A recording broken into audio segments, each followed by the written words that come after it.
C'est l'heure du journal de l'Afrique, soyez les bienvenus sur France 24. À la une ce soir, l'appel au calme d'Ousmane Sonko. C'est la désescalade au Sénégal. La campagne a été tendue notamment entre les partisans du PASTEF d'Ousmane Sonko et ceux du maire de Dakar, Barthélémy Diaz.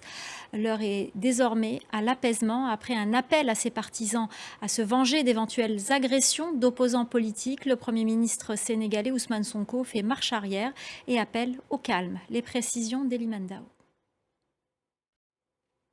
Et dans la région de Matam, dans le nord-est du pays, de nombreux sinistrés victimes d'inondations se sentent abandonnés par le gouvernement. Ils comptent bien faire entendre leur voix lors des élections législatives anticipées ce dimanche. Laurent Berstécher.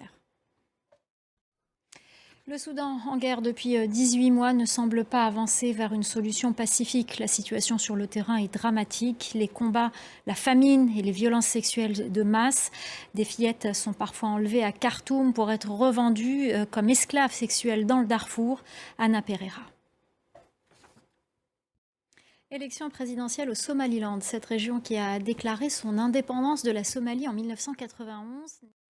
Dans le reste de l'actualité, en bref et en images, le nouveau Premier ministre mauricien Navin Ramgoolam a prêté serment mercredi. En Ouganda, 2 jeunes influenceurs ont été arrêtés cette semaine par les autorités et un autre a été condamné ce mercredi. Ils sont tous accusés d'avoir insulté le président Yoweri Museveni et sa famille.